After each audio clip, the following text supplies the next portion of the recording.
Olá, meu nome é Alexandre Morelli, eu sou professor da Escola de Ciências Sociais da Fundação Getúlio Vargas e um dos coordenadores do History Lab que eu vim apresentar para vocês hoje aqui.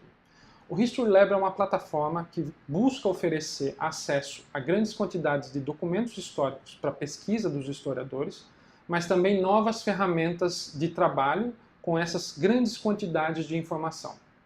A equipe do History Lab tem consciência de que o uso da computação no ofício do historiador não é uma novidade na história.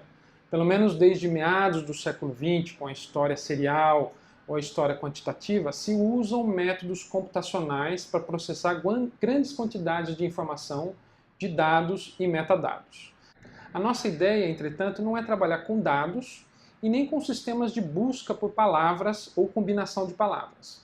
A nossa ideia é oferecer ferramentas ao historiador para processar grandes quantidades de texto, ou grandes quantidades de coleções em que textos são acumulados. Vocês vão perceber que na plataforma do History Lab já existem 7 grandes coleções. 5 originárias dos Estados Unidos, e eu destaco 2 que são bastante curiosas. Uma delas são as transcrições dos telefonemas de Henry Kissinger, e a outra é a coleção de e-mails da Hillary Clinton. Outras 2 coleções internacionais são uma coleção do Arquivo Nacional Britânico e uma parte da coleção do CPDOC. Se a plataforma não oferece só um sistema simples de busca, o que ela oferece e qual é a novidade do History Lab? Nós temos trabalhado, e essa é uma equipe interdisciplinar e internacional, com engenheiros, com cientistas de dados, estatísticos, historiadores e cientistas políticos, utilizando ferramentas que foram desenvolvidas na ciência da informação nos últimos 5, 10, 15 anos, que são as seguintes. Aprendizado de máquina, e dentro do aprendizado de máquina, modelagem de tópico, e processamento de linguagem natural, e dentro do processamento, extração de entidades. O que nós conseguimos oferecer aos historiadores como novas ferramentas? Considerando grandes acervos, e aqui nós estamos falando de milhões e milhões de documentos e dezenas de milhões de páginas, por exemplo, que já estão no History Lab, nós conseguimos organizar essas coleções a partir de uma coesão e uma organicidade temática que a máquina produz. Muitos colegas têm me perguntado, quão assustador é isso, como isso funciona. Na verdade, essa é uma ferramenta auxiliar que utiliza alguns sistemas matemáticos, probabilísticos e estatísticos para entender a estrutura do texto, a incidência e frequência de palavras e como elas se relacionam. Isso é aprendizado de máquina. A partir dessa análise matemática do texto, a máquina consegue nos oferecer grupos coesos. Claro, vão ter que ser validados pelo historiador, mas já nos poupam muito trabalho na organização de coleções que não tem indexação ou que tem indexações diferentes.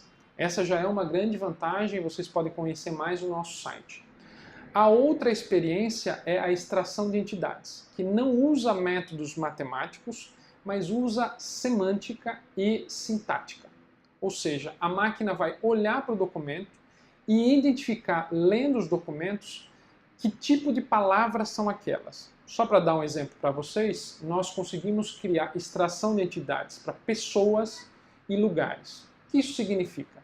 Muitas vezes, se nós fazemos uma pesquisa num conjunto de documentos, utilizando, por exemplo, o nome de Getúlio Vargas, aparece todo tipo de informação. Getúlio Vargas como logrador, Getúlio Vargas como instituição, Getúlio Vargas como pessoa. A máquina, através da extração de entidades, consegue fazer uma leitura prévia e uma análise sintático-semântica do texto e identificar em cada trecho a que se refere a expressão Getúlio Vargas. Claro, esse é um exemplo pontual, mas que já nos oferece uma leitura diferente de uma grande quantidade de informação. Eu tenho recebido, a equipe do History Lab como um todo tem recebido muitas questões e dúvidas, e a gente convida vocês para o debate, que é o mais importante nesse momento de construção dessa plataforma, com relação ao potencial e os riscos.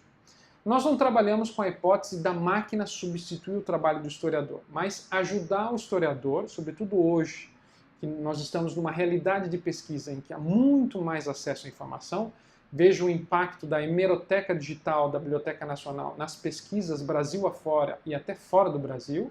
E apesar de ser uma grande vantagem para os pesquisadores, a biblioteca digital da Biblioteca Nacional oferece um sistema só de busca por palavras e já provocou uma grande revolução. Imaginem novas ferramentas para processar essa informação.